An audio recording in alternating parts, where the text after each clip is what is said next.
Praise the Lord. Hallelujah.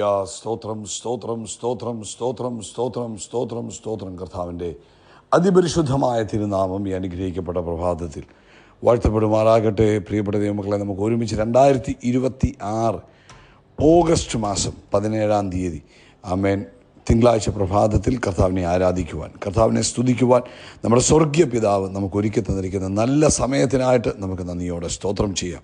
കരങ്ങളൊക്കെ ഒന്ന് ഉയർത്തിപ്പിടിച്ചിട്ട് കർത്താവിനെ സ്തോത്രം ചെയ്ത് സ്തോത്രം സ്തോത്രം സ്തോത്രം സ്തോത്രം സ്തോത്രം. കഴിഞ്ഞ പകൽക്കാലം മുഴുവൻ കർത്താവ് നമ്മളെ കാത്തു പരിപാലിച്ചതിനായിട്ട് കർത്താവിന് നന്ദി പറഞ്ഞാട്ടെ. സ്തോത്രം സ്തോത്രം സ്തോത്രം സ്തോത്രം സ്തോത്രം. രാത്രികാലം നല്ല ഉറക്കം തന്നതിനായിട്ട് സ്തോത്രം സ്തോത്രം സ്തോത്രം സ്തോത്രം സ്തോത്രം.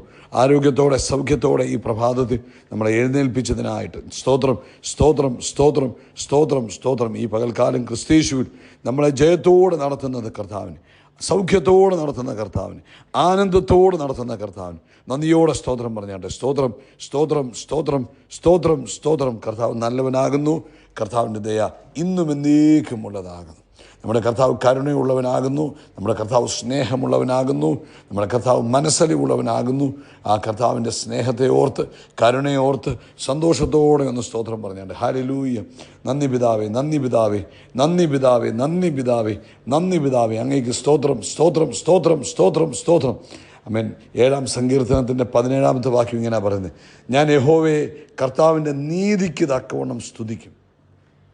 അത്യുന്നതനായ യഹോവയുടെ നാമത്തിന് സ്തോത്രം പാടും. കരമുയർത്തി പറ, ഞാൻ കർത്താവിന് സ്തോത്രം പാടും. കരമുയർത്തി പറ, എൻ്റെ യേശു നല്ലവനാകുന്നു. കർത്താവിൻ്റെ ദയ ഇന്നും എന്നേക്കുമുള്ളതാകും. ഒരിക്കലൂടെ കൈകൾ ഉയർത്തി പറ, എൻ്റെ കർത്താവ് നല്ലവനാകുന്നു. എൻ്റെ കർത്താവിൻ്റെ ദയ എന്നേക്കുമുള്ളതാകും. ഒരിക്കലൂടെ പറഞ്ഞാണ്ട്, യേശു നല്ലവൻ, യേശുവിൻ്റെ ദയ ഇന്നും എന്നേക്കുമുള്ളത്. നമുക്കൊരുമിച്ച് പ്രാർത്ഥിക്കാം. ഞങ്ങളുടെ സ്വർഗീയ പിതാവേ, നല്ല പ്രഭാതത്തിനായിട്ട് സ്തോത്രം. അപ്പം ഞങ്ങൾക്ക് ഒരുമിച്ച് ഈ പ്രഭാതത്തിൽ അങ്ങയുടെ സന്നിധിയിലായിരിക്കാൻ അങ്ങ് ഒരുക്കിയ ഈ അവസരത്തിനായിട്ട് സ്തോത്രം. അപ്പോൾ ഈ ശബ്ദം കേൾക്കുന്ന എല്ലാവർക്കും വേണ്ടി ഈ പ്രഭാതത്തിൽ പ്രാർത്ഥിക്കുക. ഓരോരുത്തരെയും വ്യക്തിപരമായി അങ്ങയുടെ കരങ്ങളിൽ തന്ന് പ്രാർത്ഥിക്കുന്ന കർത്താവേ, അപ്പോൾ അങ്ങ് ഓരോരുത്തരുടെ മേലും അങ്ങയുടെ കൃപ പകരുന്നതിനായിട്ട് സ്തോത്രം ചെയ്യുന്നു. രോഗികളായിരിക്കുന്നവരെ അങ്ങയുടെ കരങ്ങളിലേക്ക് തരുന്നു. യേശു ക്രിസ്തുവിൻ്റെ നാമത്തിൽ രോഗത്തിൻ്റെ ആ ശക്തികളെല്ലാം യേശുവിൻ്റെ നാമത്തിൽ വിട്ടുമാറട്ടെ. എല്ലാ രോഗശക്തികളും തൻ്റെ കുഞ്ഞുങ്ങളെ വിട്ട് തൻ്റെ കുഞ്ഞുങ്ങൾ സ്വതന്ത്രരായി തീരട്ടെ. അതുപോലെ കർത്താവേ, രാത്രിയിൽ ദുർസ്വപ്നങ്ങൾ കണ്ട് ഭയപ്പെട്ടിരിക്കുന്നവർക്ക് വേണ്ടി പ്രാർത്ഥിക്കുന്നു. ആമേൻ. വേണ്ടാത്ത കാര്യങ്ങൾ സ്വപ്നം കാണുന്നു. ആമേൻ. ഇന്ന് ഈ പ്രഭാതത്തിൽ ഞങ്ങൾ അവർക്ക് വേണ്ടി പ്രാർത്ഥിക്കുക. ആമേൻ. അതിൻ്റെ പിന്നിൽ പ്രവർത്തിക്കുന്ന പൈശാചിക മണ്ഡലങ്ങളെ ശാസിക്കുന്നു. എല്ലാ തരത്തിലുള്ള ദുഷ്ടസ്വപ്നങ്ങളും ദുർസ്വപ്നങ്ങളും ഭയവും യേശുവിൻ നാമത്തിൽ മാറിപ്പോകട്ടെ. ആമേൻ. നസ്രയനായ യേശുവിൻ നാമത്തിൽ മാറിപ്പോകട്ടെ. സകല തരത്തിലുള്ള ദോഷങ്ങളും തൻ്റെ കുഞ്ഞുങ്ങളുടെ ജീവിതത്തിൽ നിന്ന് മാറിപ്പോകട്ടെ. സകല തരത്തിലുള്ള ദോഷങ്ങൾ തൻ്റെ കുഞ്ഞുങ്ങളുടെ ജീവിതത്തിൽ നിന്ന് മാറിപ്പോട്ടെ. അതുപോലെ കർത്താവേ, ഞങ്ങൾ ഈ പ്രഭാതത്തിൽ കുഞ്ഞുങ്ങൾക്ക് വേണ്ടി പ്രാർത്ഥിക്കുന്നു. അവരുടെ സ്വഭാവം രൂപവൽക്കരണത്തിന് വേണ്ടി പ്രാർത്ഥിക്കുന്നു. അവരുടെ മാനസാന്തരത്തിന് വേണ്ടി പ്രാർത്ഥിക്കുന്നു. കർത്താവേ, ഒത്തിരി മാതാപിതാക്കൾ തങ്ങളുടെ കുഞ്ഞുങ്ങളുടെ സ്വഭാവത്തിൽ ആമേൻ ഉണ്ടായിരിക്കുന്ന മാറ്റങ്ങളിൽ വിഷമിച്ചിരിക്കുന്നവരുണ്ട്. ഞങ്ങൾ അവർക്ക് വേണ്ടി പ്രാർത്ഥിക്കുന്നു. യേശു ക്രിസ്തുവിൻ്റെ നാമത്തിൽ ഈ കുഞ്ഞുങ്ങളുടെ സ്വഭാവത്തിൽ വലിയൊരു മാറ്റം ഈ പ്രഭാതത്തിൽ ഉണ്ടാകട്ടെ. രൂപാന്തരം കൊടുക്കുന്ന കർത്താവിന് സ്തോത്രം. പരിശുദ്ധാത്മാവിന് നന്ദി, പരിശുദ്ധാത്മാവിന് നന്ദി, പരിശുദ്ധാത്മാവിന് നന്ദി. അവരെ രൂപാന്തരപ്പെടുത്തുന്നതിനായി സ്തോത്രം. പിതാവേ, ഞങ്ങൾ ഒരുമിച്ച് വീണ്ടും അങ്ങേക്ക് നന്ദിയോടെ സ്തോത്രം ചെയ്യുക. കർത്താവ് നല്ലവനും വിശ്വസ്തനുമാകിയാൽ സ്തോത്രം ചെയ്യുന്നു. കർത്താവേ, ഞങ്ങൾ ഈ ഭൂമിയിൽ ഒരു ഉണർവിന് വേണ്ടി പ്രാർത്ഥിക്കുക. ആമേൻ. അസാധാരണമായൊരു ഉണർവ് ഈ ദിവസങ്ങളിൽ സംഭവിക്കട്ടെ. ഇന്ന് കർത്താവിൻ്റെ വേലയിലായിരിക്കുന്നവരെ അനുഗ്രഹിക്കുന്നു. കർത്താവരെ ഉപയോഗിക്കുകയും ശ്രേഷ്ഠമാക്കി തീർക്കുകയും ചെയ്യുന്നതിനായി സ്തോത്രം. വൈകിട്ട് നമ്മുടെ മീറ്റിംഗ് അനുഗ്രഹമായി തീരണം. വലിയ ദൈവപ്രവൃത്തി കാണുവാൻ കർത്താവ് സഹായിക്കണം. ആത്മാവിൻ്റെ വലിയ പകർച്ച ഉണ്ടാകട്ടെ. ആമേൻ.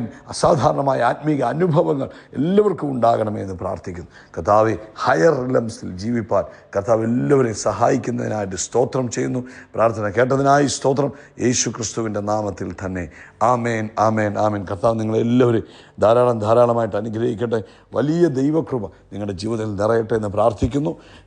ഇന്ന് വൈകിട്ട് ഇന്ത്യൻ സമയം 9:30 നമ്മുടെ മീറ്റിംഗ് കർത്താവ് അനുവദിച്ചാൽ ആരംഭിക്കും. പ്രാർത്ഥനയോടുകൂടെ എല്ലാവരും അതിൽ പങ്കെടുക്കുക. നിങ്ങളുടെ ജീവിതത്തിൽ അത് വലിയ അനുഗ്രഹത്തിന് കാരണമാകും.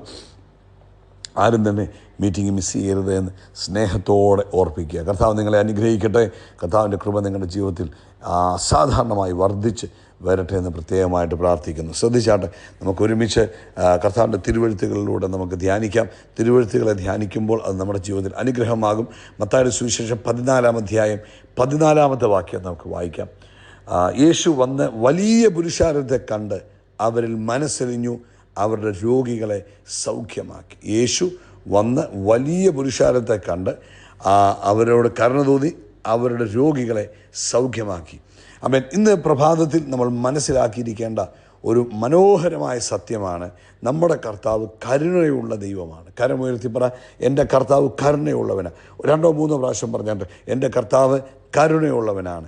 ആമേൻ. നമ്മുടെ കർത്താവ് കരുണയുള്ളവൻ. നമ്മുടെ വേദന കാണുന്ന ദൈവമാണ്, നമ്മുടെ കണ്ണുനീർ കാണുന്ന ദൈവമാണ്, നമ്മുടെ ബലഹീനത മനസ്സിലാക്കുന്ന കർത്താവാണ്. നാം അവൻ്റെ അടുക്കിലേക്ക് വരുമ്പോൾ നമ്മെ തള്ളിക്കളയാത്ത കർത്താവിനെയാണ് നമ്മൾ കാണുന്നത്.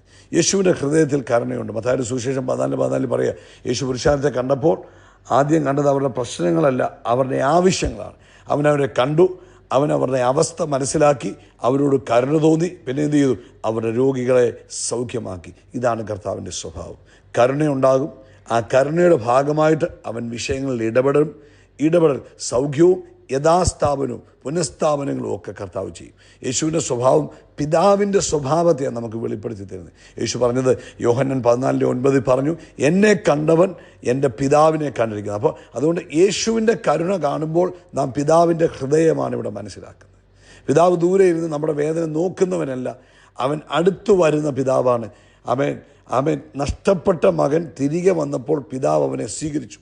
നമുക്കറിയാം, ലൂക്കോസിൻ്റെ സുവിശേഷം 15-ാം അധ്യായം 20-ാമത്തെ വാക്യം വായിക്കുമ്പോൾ നമുക്കറിയാം, ഇതാണ് നമ്മുടെ പിതാവിൻ്റെ ഹൃദയം. നാം തിരിച്ചു വരുമ്പോൾ, നാം കർത്താവിലേക്ക് ഓടി മടങ്ങി വരുമ്പോൾ അവൻ വാതിൽ അടച്ചു കളയുന്നവനല്ല. അവൻ നമ്മുടെ വിഷമം കാണുമ്പോൾ അവൻ തല കുനിച്ച് നിനക്ക് അങ്ങനെ വരട്ടെ എന്ന് പറയുന്ന കർത്താവല്ല, മറിച്ച് നമ്മുടെ തകർച്ച കണ്ടാൽ, നമ്മുടെ വിഷമം കണ്ടാൽ, നമ്മുടെ വേദന കണ്ടാൽ ആ കർത്താവിൻ്റെ ഹൃദയം വേദനിക്കും. ഒരപ്പൻ തൻ്റെ മകൻ്റെ വിഷമം കാണുമ്പോൾ എങ്ങനെ വേദനിക്കുമോ അതുപോലെ സ്വർഗീയ പിതാവ് നമ്മുടെ വേദന കാണുമ്പോൾ നമുക്ക് വേണ്ടി അവൻ അത്ഭുതങ്ങളെ ചെയ്യുന്നത്. അതുകൊണ്ട് യേശു മത്തായിയുടെ സുവിശേഷം 11-ാം അധ്യായത്തിൽ പറഞ്ഞില്ല, അധ്വാനിക്കുന്നവരും ഭാരം ചുമക്കുന്നവരുമായുള്ളവർ നിങ്ങൾ എൻ്റെ അടുക്കൽ വരുവീൻ. ശ്രദ്ധിക്കുക, യേശുവോട് പറഞ്ഞ പദം കണ്ടോ? വരുവീൻ എന്നാണ് യേശു പറയുന്നത്. നിൻ്റെ പ്രശ്നം ആദ്യം പരിഹരിച്ചിട്ട് വരിക എന്നല്ല പറഞ്ഞ്, നീ ശക്തനായിട്ട് വരിക എന്നല്ല പറഞ്ഞ്, നിൻ്റെ ഭാരവുമായി, നിൻ്റെ പ്രയാസവുമായി അവൻ കർത്താവിൻ്റെ അടുക്കൽ വരിക. കാരണം കർത്താവിൻ്റെ അടുക്കൽ ഭാരവുമായിട്ട് വന്നാൽ കർത്താവ് വിശ്രമം കൊടുക്കും, രോഗവുമായിട്ട് വന്നാൽ കർത്താവ് സൗഖ്യം കൊടുക്കും, തകർച്ചയുമായിട്ട് വന്നാൽ അവനെ യഥാസ്ഥാനപ്പെടുത്തും, ഭയമായിട്ട് വന്നാൽ അവൻ സമാധാനം കൊടുക്കും, കണ്ണുനീർ തൂകിയാൽ അവൻ ആശ്വാസം നൽകും. കർത്താവിൻ്റെ അടുക്കൽ കരഞ്ഞു വിളിക്കുവാൻ ഭയപ്പെടരുത്, പ്രാർത്ഥിക്കുവാൻ മറക്കരുത്. ആമേൻ. പ്രിയപ്പെട്ടവരെ, പ്രാർത്ഥനയ്ക്ക് മറുപടിയുണ്ട്, വിളിക്കുമ്പോൾ ഉത്തരമുണ്ട്. നിൻ്റെ ആവശ്യം എന്ത് തന്നെയാണെങ്കിലും അത് പറയുമ്പോൾ അതിനകത്ത് മറുപടിയുണ്ട്. സങ്കീർത്തനക്കാരൻ പറയും, നീതിമാൻ നിലവിളിക്കുമ്പോൾ യഹോവ കേൾക്കുന്നു, നീതിമാൻ നിലവിളിക്കുമ്പോൾ യഹോവ കേൾക്കുന്നു. അപ്പം നമ്മുടെ നിലവിളിക്കും നമ്മുടെ പ്രാർത്ഥനയ്ക്കും ഒക്കെ കർത്താവ് എന്ത് ചെയ്യും? മറുപടി പറയും. ഭർത്തിമായി നിലവിളിച്ചപ്പോൾ യേശു അവിടെ നിന്ന് ഭർത്തിമായുടെ അവൻ പ്രശ്നത്തെ പരിഹരിച്ചു, അവനെ കണ്ണ് കാഴ്ച കൊടുത്തു. അതുപോലെ അവൻ ഇന്ന് നിങ്ങൾക്ക് എന്താണോ ഭാരമുള്ളത്, എന്താണോ പ്രയാസമുള്ളത്, നിങ്ങളിത് എഴുതി വെച്ചോ കേട്ടോ. യേശു കരുണയുള്ളവനാകുന്നു. ഒന്നുകൂടെ ഞാൻ പറയാം, യേശു കരുണയുള്ളവനാകുന്നു. ഹല്ലേലൂയ. നിങ്ങൾക്കൊരു സൗഖ്യമാണോ വേണ്ടത്? ആമേൻ. മനസ്സിൽ സമാധാനമാണോ വേണ്ടത്? കുടുംബത്തിൽ സമാധാനമാണോ വേണ്ടത്? ഒരുപക്ഷെ സാമ്പത്തികമായ ഒരു വിഷയത്തിൽ നിന്നൊരു വിടുതലാണോ വേണ്ടത്? ആമേൻ. ആരോടും പറയാൻ കഴിയാത്ത ഒരു ഭാരവുമായി നിങ്ങൾ ഇരിക്കുന്ന വ്യക്തിയാണോ? ഇന്ന് രാവിലെ ഒരു കാര്യം ചെയ്യുക. ഈ ഓഗസ്റ്റ് മാസം 17-ാം തീയതി ആമേൻ, ഒരു കാര്യം മനസ്സിലാക്കുക, എൻ്റെ കർത്താവിൻ്റെ കരുണ എല്ലാത്തിനേക്കാളും വലുതാണ്. നമ്മുടെ കർത്താവിൻ്റെ കരുണ എല്ലാത്തിനേക്കാളും വലുതാണ്. നീ എത്ര ബലഹീനതയാണേലും എൻ്റെ കർത്താവിൻ്റെ ശക്തി ആ ബലഹീനതയിൽ ഇറങ്ങി വരുന്നതാണ്. അതുകൊണ്ട് ഇന്ന് പ്രഭാതത്തിൽ പ്രാർത്ഥിക്കുന്ന ദൈവ പൈതലെ, വിശ്വസിക്കുന്ന ദൈവ പൈതലെ, സന്തോഷമായിട്ട് ദൈവത്തിൻ്റെ അടുക്ക് വരിക, വിശ്വാസത്തോടെ കർത്താവിൻ്റെ അടുക്ക് വരിക. അവൻ നിൻ്റെ അവസ്ഥയ്ക്ക് മാറ്റം തരും. അവൻ കർത്താവ് കരുണയുള്ളവനാണ്. അവൻ നമ്മുടെ വേദനകളെ കാണുന്നവനാണ്. അവൻ നമ്മുടെ കണ്ണുനീരിനെ കാണുന്നവനാണ്. അവൻ നമ്മുടെ ബലഹീനതയിൽ നമ്മളെ ഉപേക്ഷിച്ച് കളയുന്നവനല്ല. ആമേൻ, ആമേൻ, ആമേൻ. അതുകൊണ്ട് ഈ പ്രഭാതത്തിൽ ധൈര്യത്തോടെ കർത്താവിൻ്റെ അടുക്കൽ വരിക. അമ്മേൻ. നോക്കിയ യേശുവിൻ്റെ പരശുശ്രൂഷയുടെ സമയത്ത് യേശുവിൻ്റെ അടുക്കൽ വരുന്നവരെ എല്ലാം യേശു കൈക്കൊണ്ടില്ലേ?